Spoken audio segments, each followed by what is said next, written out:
وقضى ربك ألا تعبدوا إلا إياه وبالوالدين إحسانا إما يبلغن عندك الكبر أحدهما أو كلاهما فلا تقل لهما أف ولا تنهرهما وقل لهما قولا كريما واخفض لهما جناح الذل من الرحمة وقل رب ارحمهما كما ربياني صغيرا ربكم أعلم بما في نفوسكم إن تكونوا صالحين فإنه كان للأوابين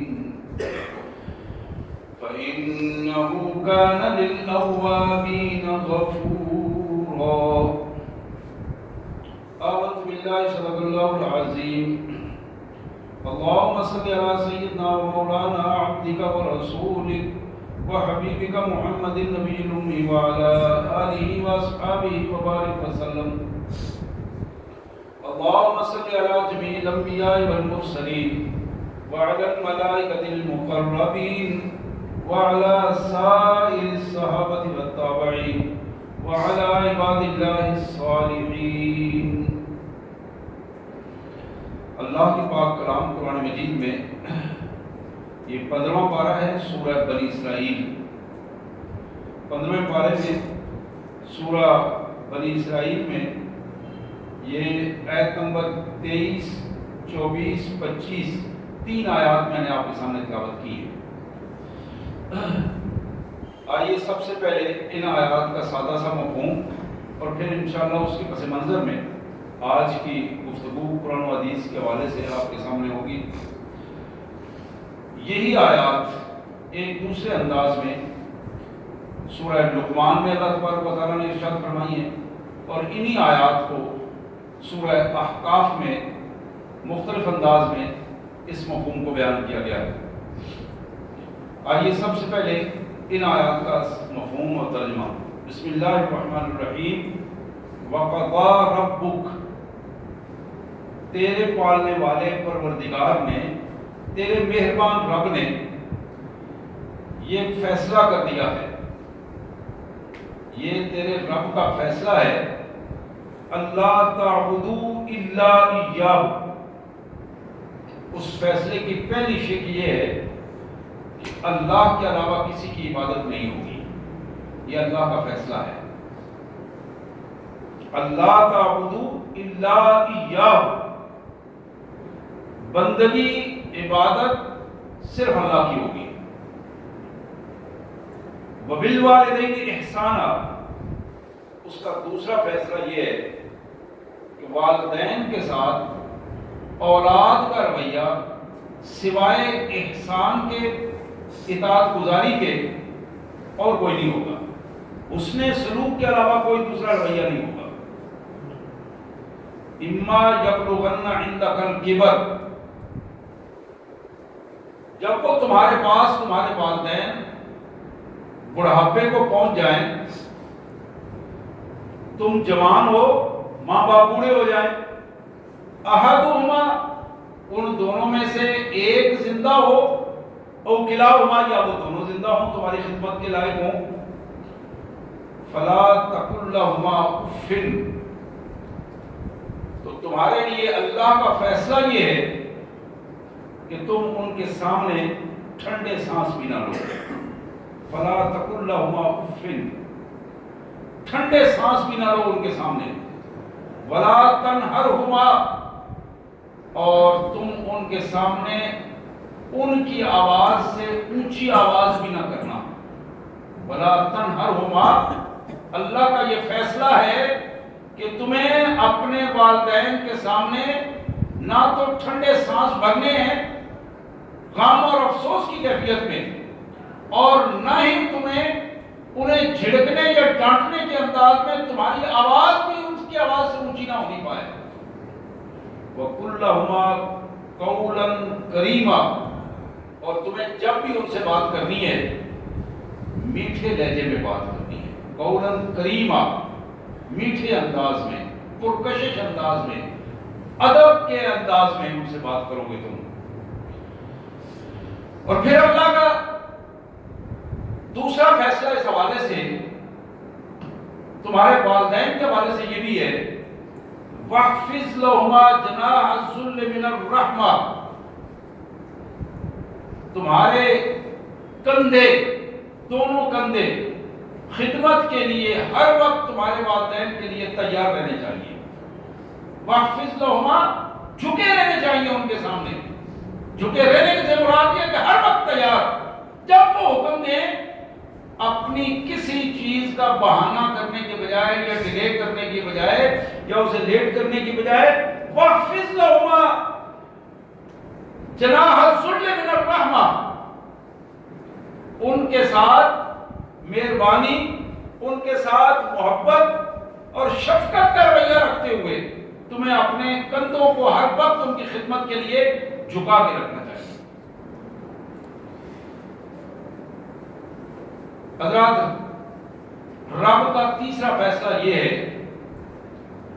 وَقُلْ رَبِّ ارْحَمْهُمَا كَمَا رَبَّيَانِي صَغِيرًا، کہ تمہیں اپنے والدین کے حوالے سے صرف زبان سے، جسم سے خدمت صرف نہیں کرنی، بلکہ خدمت بجا لا کے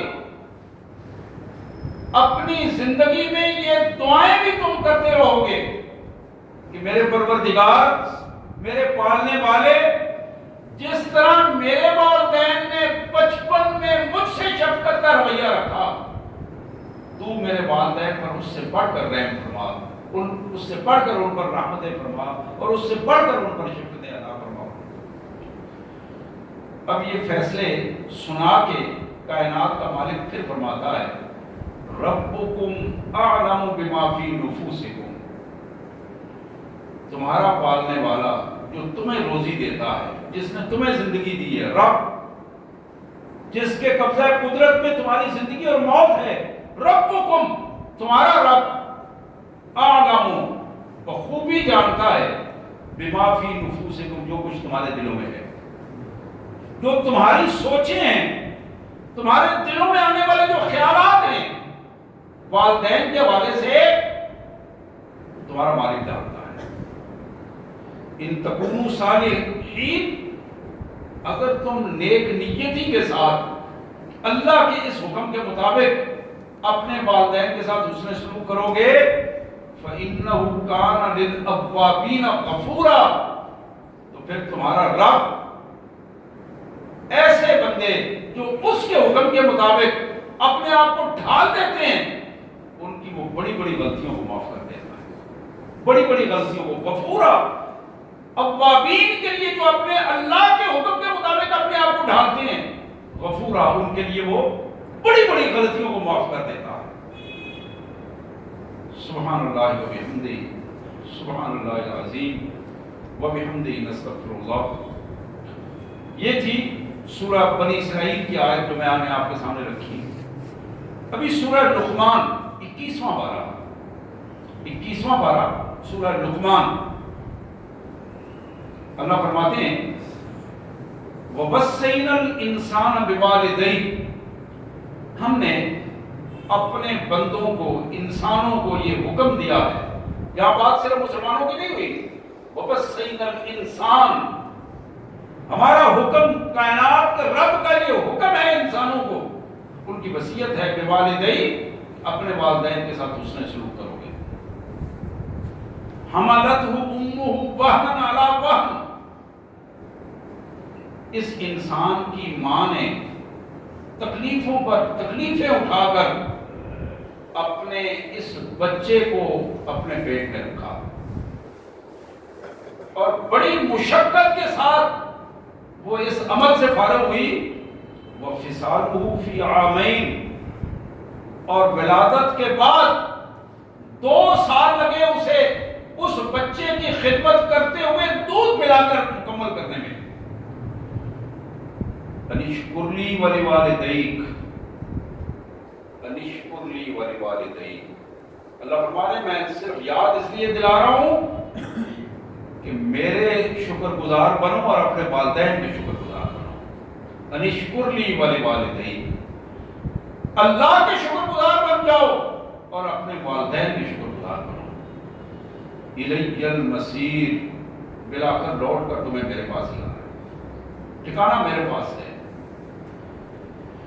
اب اس کا ایک دوسرا پہلو قرآن ہمارے سامنے رکھتا ہے، وَإِن جَاهَدَاكَ عَلَىٰ أَن تُشْرِكَ بِي مَا لَيْسَ لَكَ بِهِ عِلْمٌ، اگر تمہارے والدین تمہیں مجبور کریں کہ تم اسلام کو چھوڑ کر مشرکانہ رویہ اختیار کر لو، اگر تمہارے والدین تمہیں مجبور کریں اس بات پر کہ ان کے کہنے کے مطابق دین اسلام کو چھوڑ کر مشرکانہ رویہ اختیار کرو، فلا تطیعہما، یہ بات تم ان کی تسلیم نہیں کرو گے، اس کے لیے تمہیں حکم ہے کہ یہ بات ان کی نہیں مانو گے. وصاحبہما فی الدنیا معروفا، لیکن یہ بات ذہن میں رکھو، بات نہیں مانو گے لیکن رویہ بدتمیزی کا نہیں ہوگا. بات ان کی وہ بے شک تمہارے ساتھ جو مرضی کریں، لیکن تمہارا رویہ ان کے ساتھ بدتمیزی کا نہیں ہوگا. دنیا داری کے معاملات میں ان کی خدمت کے اعتبار سے تمہارا رویہ اسی طرح بہترین سے بہترین ہی ہونا چاہیے. ان کے کھانے کھلانے پلانے میں، ان کے اٹھانے سونے جاگنے کے خدمات میں، ان کو خرچ دینے کی خدمات میں، ان کے معاملات میں تمہارا رویہ بہترین رویہ ہونا چاہیے. وصاحبہما فی الدنیا معروفا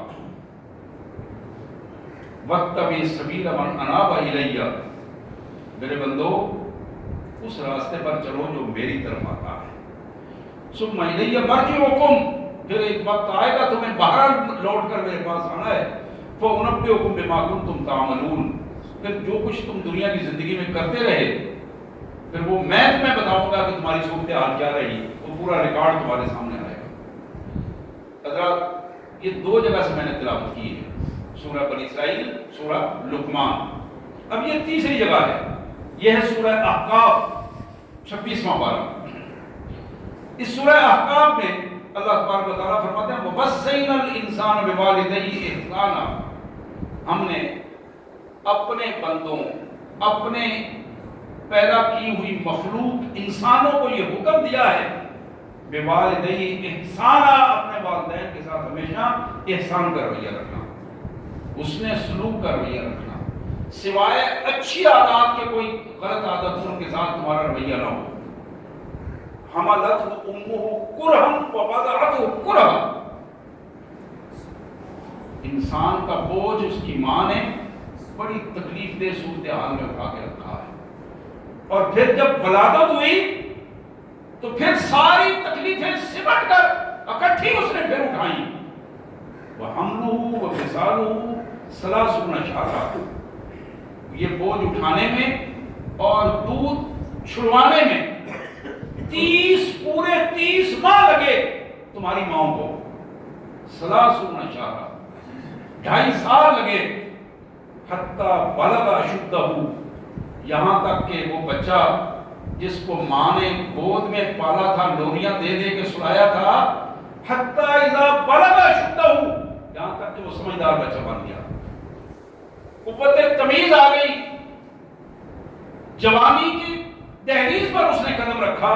وہ بلغ 40 سنہ، اور 40 سال کی عمر کو پہنچ گیا. قال رب اوزعنی، اب وہ اپنے اللہ کے حضور دعائیں کر رہا ہے، رب اوزعنی، میرے پروردگار مجھے توفیق عطا فرما، ان اشکر نعمتک التی انعمت علی وعلی والدی. یہ وہ رویہ ہے جو قرآن ہمیں بتا رہا ہے کرنا ہمیں کیا ہے. پھر وہ دعائیں کرتا ہے، یا اللہ میرے والدین اور میرے اوپر، میرے ماں باپ پر تیری نعمتیں میں تذکرہ کرنا شروع کر دوں، وہ ختم نہ ہوں. تم آپ میرے والدین پر خصوصی رحمتیں فرما، اور مجھے توفیق دے مالک کہ میں اس کا اظہار کر سکوں، میں تیرے حضور ان نعمتوں کی شکر گزاری کی کیفیت ادا کر سکوں. وَأَنْ آمَلَ صَالِحًا تَرْضَاهُ، اور مجھے یہ توفیق دے میرے مالک میں تیری مرضی کے مطابق تیرے پسندیدہ اعمال کر کے اپنے والدین کے لیے بھی ایک صدقہ جاریہ کی پوزیشن بن سکوں. وَأَصْلِحْ لِي فِي ذُرِّيَّتِي، میری اولاد کو بھی میرے معاملے میں درست ان کا رویہ بھی، والدین کے لیے احسان کا رویہ ہے، وہاں دعائیں ہیں، اور ساتھ ہی اولاد کے لیے بھی دعائیں مانگ رہا ہے، وَأَصْلِحْ لِي فِي ذُرِّيَّتِي، میری اولاد کو میرا فرما بردار بنا دے، انی تبت الیک، مالک میں تیرے حضور توبہ کرتا ہوں، وَإِنِّي مِنَ الْمُسْلِمِينَ، اور میں وعدہ کرتا ہوں کہ میں تیرا فرما بردار بندہ رہوں گا، مجھے مسلمانوں ایمان والوں سے مسلمانوں میں بنا دے۔ اولئک الذین نتقبل عنہم، یہ وہ لوگ ہیں کہ اللہ فرماتے ہیں ہم ان کے اعمال قبول کر لیتے ہیں، ان کی یہ دعائیں ہم قبول کرتے ہیں، احسن ما عملوا، اور ان کے نیک اعمال بھی قبول کر لیں گے، ونتجاوز عن سیئاتہم فی اصحاب الجنہ، اور ان کو ان کی غلطیوں سے معافی دیتے ہوئے ان کا نام ہم جنتیوں میں لکھ لیتے ہیں، جنتیوں میں ان کا نام لکھ لیتے ہیں۔ وعد الصدق الذی کانوا یوعدون، یہی وہ سچا وعدہ ہے، اللہ فرماتے ہیں یہ وعد الصدق الذی، یہ وہ سچا وعدہ ہے جو اللہ تبارک و تعالیٰ نے اپنے بندوں کے ساتھ، سچے بندوں کے ساتھ یہ سچا وعدہ کیا ہے۔ اور پھر والذی قال لوالدیہ اف لکما اتعداننی ان اخرج وقد خلت القرون من قبلی، اور پھر ایک دوسرا رویہ یہ ہے کہ ایک اسی طرح ماں نے بوجھ اٹھایا، ولادت ہوئی، دودھ پلایا، تربیت کی، اور پھر وہ بچہ جوان ہوا، اور پھر وہ 40 سال کی عمر کو پہنچا، اور ان حالات میں جب وہ بھرپور قوت اور جوانی میں تھا، اب والدین کو کیا کہہ رہا ہے؟ If لکما، if لکما۔ اس کا ترجمہ بڑا ہی عجیب ترجمہ ہے، ٹھنڈے سانس سے لے کر لفظ لعنت تک یہ ترجمہ اس میں موجود ہے، اپنے والدین کے ساتھ اس کا بدتمیزی کا رویہ ہے، آگے فر فر بولنے کا رویہ ہے، خدمت کی بجائے انہیں شرمندہ کرنے کا رویہ ہے۔ اف لکما اتعداننی ان اخرج وقد خلت القرون من قبلی، کیا تم مجھے یہ وعدہ دلاتے ہو، ماں باپ سے یہ کہہ رہا ہے کہ میں تمہارے اس تعلق سے نکل جاؤں، جو تمہارا اور میرا تعلق ہے یہ ختم ہو جائے۔ اور بھی اس سے پہلے بڑے انسان گزر چکے ہیں مجھ سے پہلے، اللہ فرماتے ہیں وَهُمَا يَسْتَغِيثَانِ اللَّهَ وَإِنَّكَ آمِنٌ، وہ ماں باپ روتے ہوئے اللہ سے دعائیں کرتے ہیں، یا اللہ ہمارے اس بچے کو ہدایت عطا فرما دے، یا اللہ اس کو ہدایت عطا فرما دے، اور اس کو کہتے ہیں وَإِنَّكَ آمِنٌ، افسوس ہے تم پر، اللہ پر ایمان لے آؤ، اللہ کے بندے بن جاؤ، یہ شیطانی حرکتیں چھوڑ دو۔ ان وعد اللہ حق، ایک وقت آئے گا تمہیں اپنے اللہ کے حضور جانا ہے، اور اس کا وعدہ سچا ہے، وہ دن آئے گا فَيَقُولُ مَا هَذَا إِلَّا أَسَاطِيرُ الْأَوَّلِينَ، اور اس کے بارے میں اس کا کہنا یہ ہے کہ تم جو کہانیاں سنا رہے ہو، وہ وقت آئے گا دیکھا جائے گا یہ تو کہانیاں ہیں جو دنیا میں لوگ سناتے رہتے ہیں، اور بڑے لوگ آئے اور گئے، نستغفر اللہ ونتوب الیہ، لا حول ولا قوة الا باللہ العلی العظیم، فاللہ خیر حافظا وهو ارحم الراحمین، ماشاء اللہ، لا حول ولا قوة الا باللہ العلی العظیم۔ حضرات، یہ سورہ بنی اسرائیل، سورہ لقمان اور سورہ احقاف، یہ 3 جگہ سے مختلف آیات میں نے آپ کے سامنے تلاوت کی ہیں، تاکہ ہمیں اس کا اندازہ ہو جائے کہ والدین کے جو حقوق ہیں اللہ کے ہاں وہ کتنی اہمیت رکھتے ہیں۔ یہ 3 تو میں نے، اس کے علاوہ بھی بہت ساری جگہ پہ اللہ نے فرمایا۔ بخاری کی ایک حدیث جو مسلم میں بھی موجود ہے، جناب عبداللہ بن مسعود رضی اللہ تعالیٰ عنہ کہتے ہیں سألت رسول اللہ صلی اللہ علیہ وسلم، میں نے اللہ کے رسول صلی اللہ علیہ وسلم سے پوچھا ای العمل احب الی اللہ، میرے آقا ارشاد فرمائیے کون سا عمل ایسا ہے جو اللہ کو بہت زیادہ محبوب ہے، اللہ جسے بہت احب ہو، بہت زیادہ پسند کرتے ہیں؟ قال الصلاۃ علی وقتہا، آپ نے فرمایا کہ نماز پر وقت ادا کرنا، یہ اللہ کے لیے، اللہ اس عمل کو بڑا محبوب سمجھتے ہیں۔ جو بندہ نماز کو لیٹ نہیں کرتا، نماز کا انتظار میں ہے اور پر وقت نماز ادا کرتا ہے۔ پھر کہتے ہیں ثم آئی، پھر میں نے عرض کیا اللہ کے رسول صلی اللہ علیہ وسلم اس کے بعد اگر میں یہ کام مکمل کر لوں پھر کون سا عمل افضل ہے؟ قال بر الوالدین، پھر آپ نے فرمایا والدین کے ساتھ حسن سلوک، والدین کے لیے ہر وقت خدمت کے لیے تیار رہنا۔ ثم ایو، پھر میں نے عرض کیا پھر اس کے بعد آپ نے فرمایا الجہاد فی سبیل اللہ، جہاد فی سبیل اللہ۔ رسول اللہ صلی اللہ علیہ وسلم نے جو تقسیم فرمائی ذرا غور کیجیے اس پر۔ پہلی بات الصلاۃ علی وقتہا، نماز پر وقت ادا کرنی، یہ سب سے زیادہ اللہ کو محبوب ہے۔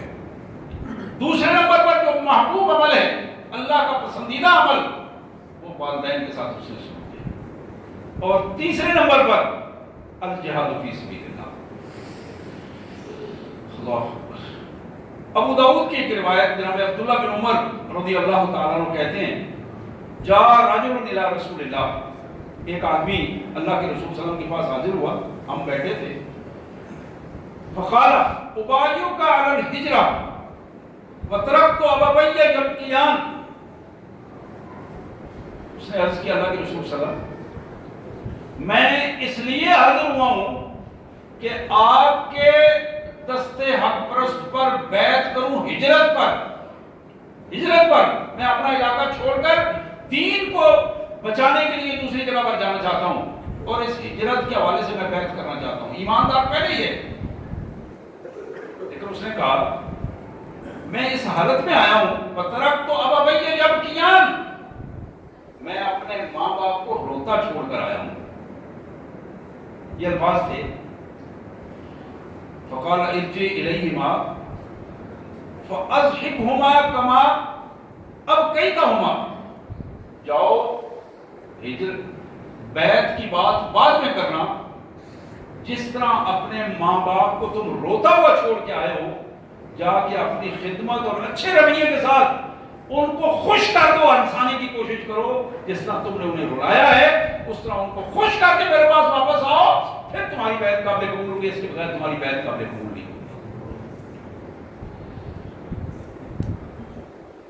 میں یہاں ضمن چھوٹا سا ایک جملہ کہوں گا کہ ہم نہ جانے کہاں کہاں بیعتیں کرتے پھرتے ہیں اور کہاں کہاں سفر کر کے جاتے ہیں کہ ہم بیعت کرنے جا رہے ہیں، اور والدین کے ساتھ گھر میں جو رویہ ہوتا ہے بعض اوقات وہ محتاج ہوتے ہیں اس بات کے کہ کوئی ان کو اٹھائے، ہم ان کو ان حالت پہ چھوڑ کر 4 دن عرسوں میں گزار دیتے ہیں، اور اس سے آگے بڑھ کر چلے لگانے گھروں سے نکل جاتے ہیں۔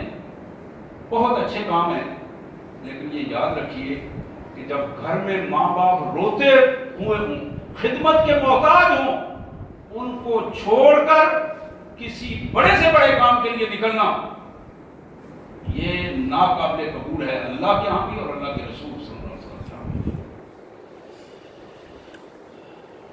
سید کائنات صلی اللہ علیہ وسلم کی یہ حدیث مبارک مسند ابو یعلا، طبرانی ترغیب و ترہیب، جناب انس بن مالک کی روایت، جناب انس کہتے ہیں کہ اتا رجل رسول الى رسول اللہ صلی اللہ علیہ وسلم فقال انی اشتہی الجہاد ولا اقدر علیہ،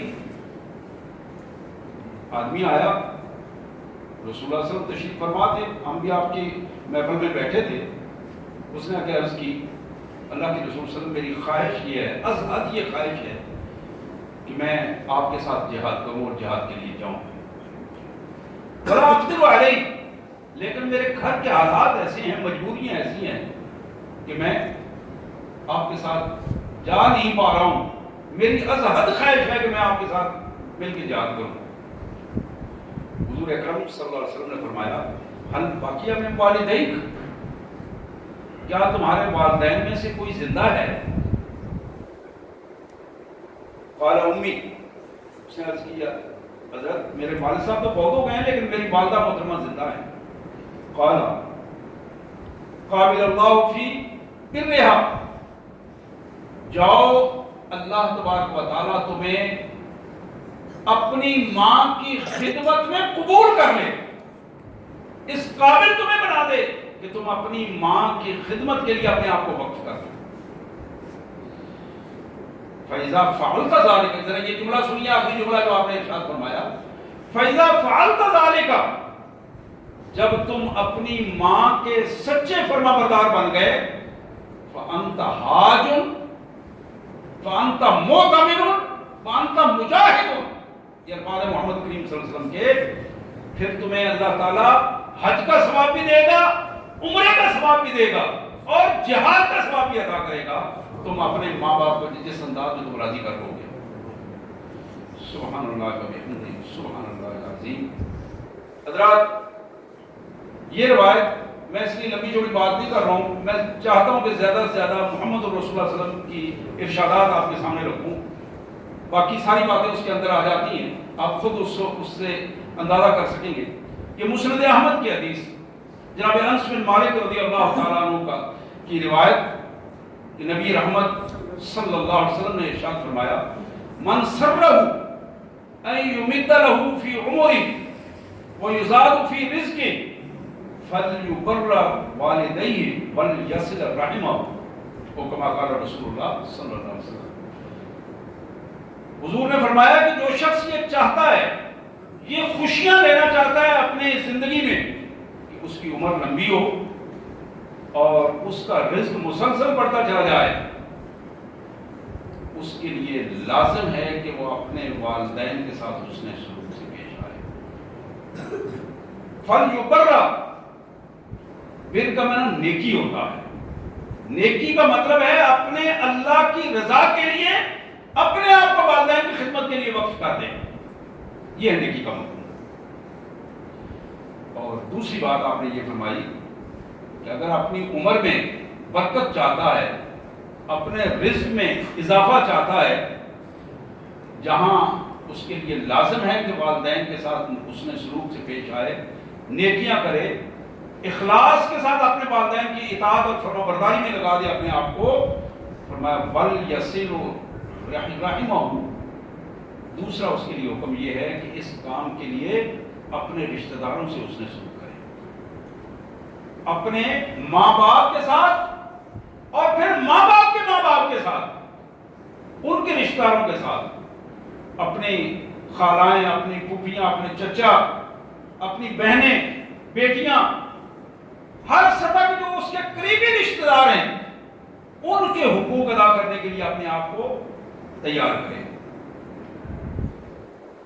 یہ حدیث مبارک موجب طبرانی کی حدیث، عبداللہ بن عمر رضی اللہ عنہ کی روایت بھی ہے، اور ہماری ماں ام المومنین سیدہ عائشہ صدیقہ سلام اللہ علیہا کی یہ روایت بھی ہے۔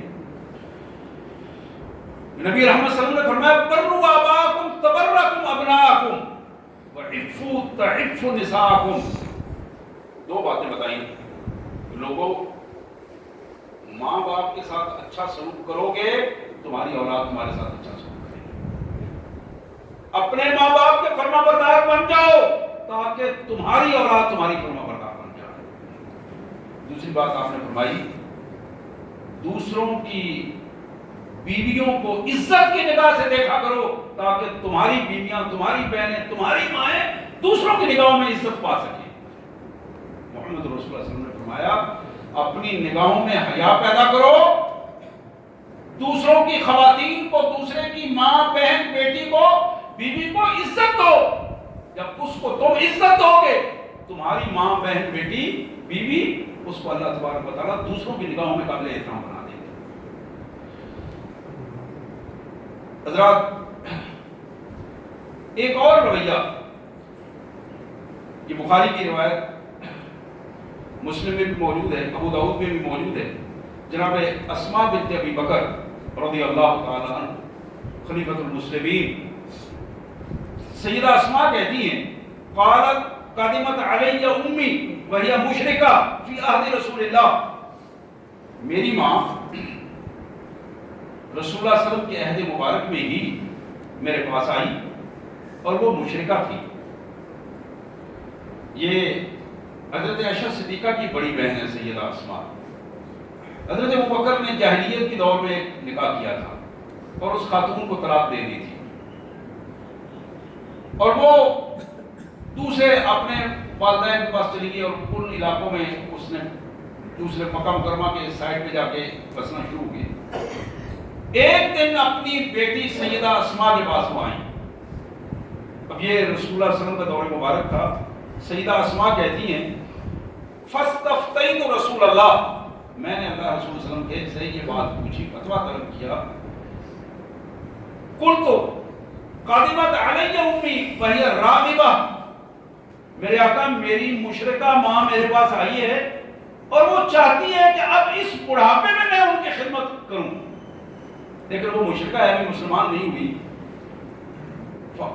افا اصل امی، کیا میں اپنی ماں کے ساتھ صلہ رحمی کروں، اس کی خدمت کروں، اس پہ اپنا پیسہ خرچ کروں؟ نبی رحمت صلی اللہ علیہ وسلم نے فرمایا سلی امک، اپنی اس مشرک ماں کے لیے بھی تم اس کے لیے خدمت گار بننے کا حق ادا کرو، اس کی خدمت کرو، اس کا حق ہے تم پر، باوجود اس کے کہ وہ مشرک اور کافر ہے، اس کا حق بنتا ہے کہ تم اس کی خدمت کرو۔ حضرات آج بھی ایک رویہ یہ ہمارے ذہن میں رہنا چاہیے۔ ہم اکثر یہ سوچتے ہیں اس کا رویہ ہمارے ساتھ ٹھیک نہیں ہے تو ہم کیا کریں، ماں باپ بھی ہمیں اچھا نہیں سمجھتے تو ہم کیا کریں۔ حضرات اچھے رویے کا جواب اچھا دینا کاروبار ہے، اس کو رسول اللہ صلی اللہ علیہ وسلم نے فرمایا یہ تو کاروبار ہے۔ اس نے سلوک یہ ہے، حکم یہ ہے کہ ماں باپ کا رویہ اچھا نہ بھی ہو تو تمہارا رویہ ان کے ساتھ اچھا ہونا چاہیے۔ وہ تمہیں کچھ نہ دیں، تمہیں ان کو دینا چاہیے۔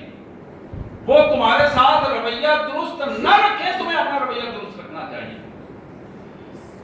سید عالم صلی اللہ علیہ وآلہ وسلم کا ایک اور رویہ جو حدیث مبارک میں ہمارے سامنے آتا ہے، ابو داؤد کی یہ روایت ہے، ابن ماجہ میں بھی، ابو اسید ساعدی رضی اللہ تعالیٰ عنہ قال جاء رجل من بنی سلمہ فقال یا رسول اللہ هل بقي من بر ابوي شيء ابرهما به من بعد موتها؟ قال نعم۔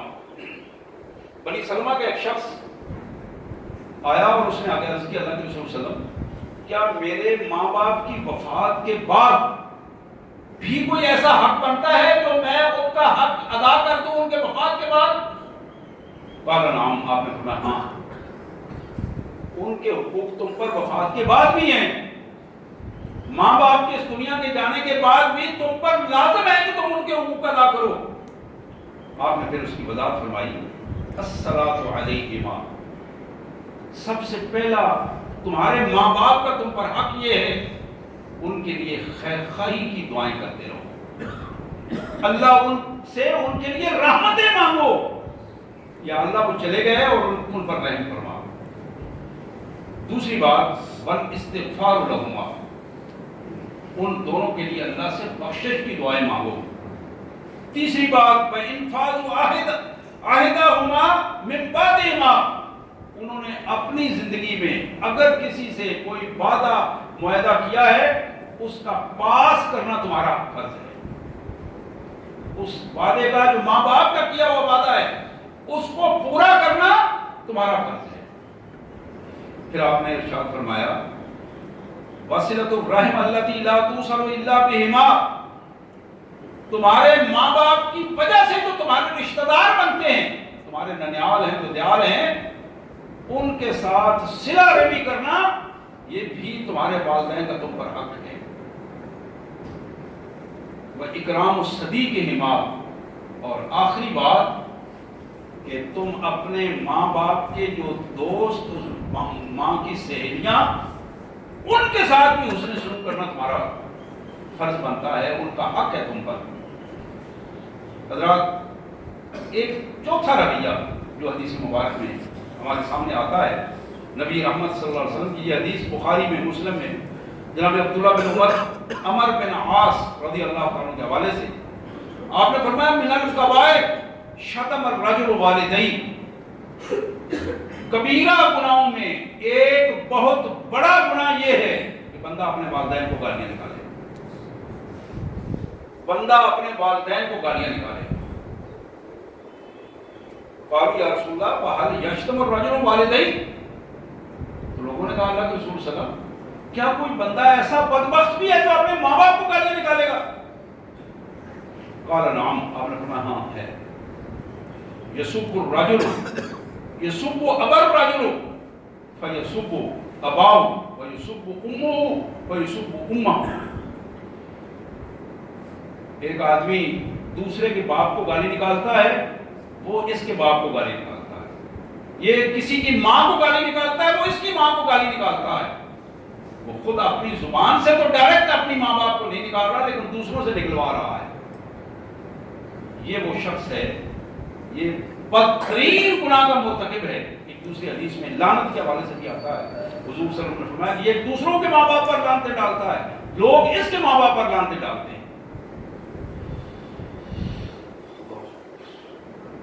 اللہ کے رسول صلی اللہ علیہ وسلم کے حدیث کے حوالے سے ایک اور رویہ جو ہمارے ذہن میں رہنا چاہیے. نبی رحمت صلی اللہ علیہ وسلم کی یہ حدیث مبارک مستدرک حاکم ہے جناب ابی بکرہ رضی اللہ عنہ کے حوالے سے، کل الذنوب یؤخر اللہ منها ما شاء الى یوم القیامہ الا حقوق الوالدین فان اللہ یعجل لصاحبہ فی الحیات قبل الممات. نبی رحمت صلی اللہ علیہ وسلم نے فرمایا اللہ کی مرضی ہے کہ وہ کسی عمل کا اجر یا کسی برائی کی سزا اس دنیا میں دے یا آخرت میں دے، لیکن اللہ نے یہ طے کر دیا ہے کہ والدین کے ساتھ جو بدتمیزی کی سزا ہے وہ اس اولاد کو اس کی مرنے سے پہلے زندگی میں ضرور ملے گی. اب ذرا ان الفاظ پہ غور کیجیے، یہ الفاظ معمولی الفاظ نہیں ہیں. جس بدبخت نے اپنے ماں باپ کے ساتھ رویہ درست نہ رکھا، جس بدبخت نے ماں باپ کو گالیاں دی، ماں باپ کے ساتھ بدتمیزی کی، ماں باپ کے ساتھ ظلم کیا، اس کی پوزیشن یہ ہے اس بدبخت کو اس کے مرنے سے پہلے اللہ تعالیٰ ضرور سزا دے گا، اور یہ سزا اس کے والدین کے ساتھ اس برے رویے کی ہوگی. حضرات، یہ آخری روایت ہے جو میں آپ کے سامنے رکھنا چاہوں گا. ترغیب و ترہیب میں جناب عوام بن حوشب رضی اللہ تعالیٰ عنہ صحابی ہیں. وہ کہتے ہیں کہ میں ایک دن نظرت تو مرتن حیہ، میں ایک دن ایک قبیلے میں علاقے میں گیا. یہ نیشا پور کا علاقہ تھا، مشہد ایران کا. وَإِلَىٰ جانب الحی المقبرہ، جہاں وہ آبادی تھی اس کے سائڈ پہ قبرستان تھا. فلما کان بعد العصر، جب میں عصر کی نماز کے بعد اس علاقے میں گیا اور قبرستان کی طرف نکل گیا تو میں نے دیکھا کہ انشق کا قبر فخرج رجل راس الحمار وجسده جسد الانسان. میں نے دیکھا کہ ایک قبر پھٹی ہے، اس میں سے ایک انسان نکلا ہے جس کا سر گدھے کا ہے. بظاہر وہ نیچے سے انسان کا دھڑ ہے، اس کا سر گدھے کا سر ہے. کہتے ہیں فناہ کا ثلاث نہقات، 3 دفعہ وہ گدھے کی آواز میں ہینگا، 3 دفعہ اس نے آواز نکالی اور وہ آواز گدھے کی آواز تھی. ثم انطبق علی القبر، پھر وہ اندر چلا گیا اور قبر اس کے لیے بند ہو گئی. میں بڑا پریشان اس حالت کو دیکھ کر. اچانک ایک خاتون تھی، میں نے اس سے پوچھا، اس نے کہا یہ دیکھو فیضا یا عجوز تغسل شعرا وصوفا. وہاں ایک دور ایک خاتون بیٹھی تھی بڑھیا، اس نے اس کی طرف اشارہ کیا. وہ کوئی سوت کاٹ رہی تھی یا کوئی اس طرح کو دھاگا سیدھا کر رہی تھی. فقالت امرا طلع تلک العجوز، دیکھو اس بڑھیا کو، اس کی طرف جاؤ.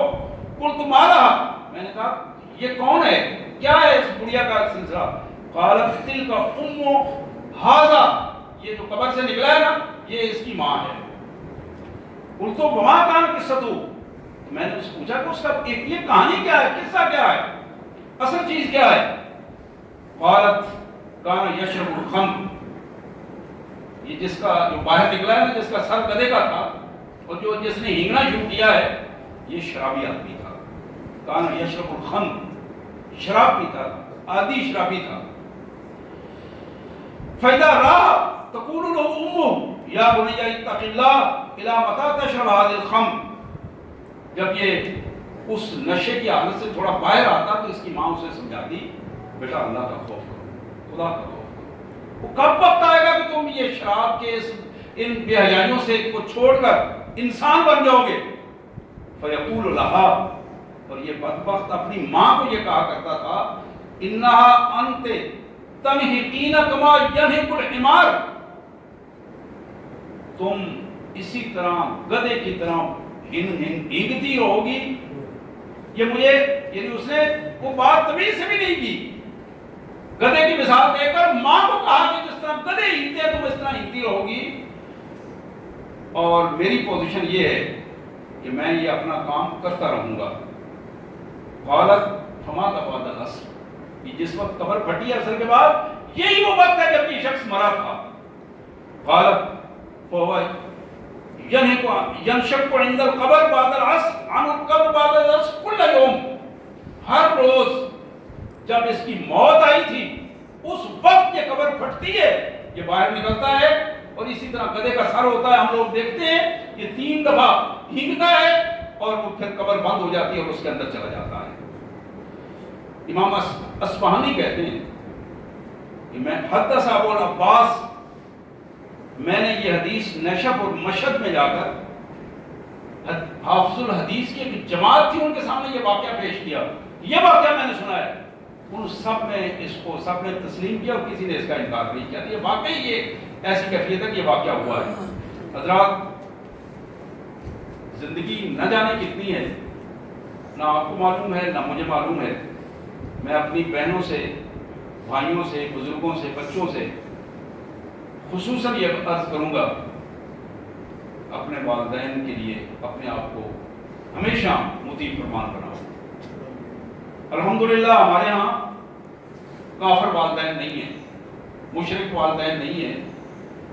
والدین اگر نمازی نہیں بھی ہیں، بے دین ہیں، ان کو دین کی طرف لائیے پیار سے، محبت سے، لیکن اپنے دیندار ہونے کے ذوق میں اپنے والدین کے ساتھ بدتمیزی نہ کیجیے کہ میں تو نماز پڑھتا ہوں تم نہیں پڑھتے ہو، یعنی بدتمیزی کا رویہ نہ اختیار کرو۔ آپ اگر بہت اچھے ہیں اس کا اجر آپ نے اللہ سے لینا ہے، اور اللہ کا حکم یہ ہے کہ تم اپنے والدین کے فرما بردار بن جاؤ، اپنے آپ کو اس دنیا میں مجرم نہ بناؤ، اور آخرت میں اپنے آپ کو ایسا مجرم نہ بناؤ۔ اس دنیا میں وقت ہے اب بھی سنبھلنے کا، اور صورتحال ساری کی ساری احادیث میں نے آپ کے سامنے رکھ دی ہے۔ اللہ سے دعا ہے اللہ تبارک و تعالیٰ میں اپنا فرما بردار بنائے، اور اپنے حکم کے مطابق اور اپنے پیارے رسول صلی اللہ علیہ وسلم کے حکم کے مطابق ہمیں زندگی گزارنے کی توفیق عطا فرمائے۔ واقعہ الدعوانا الحمدللہ رب العالمین۔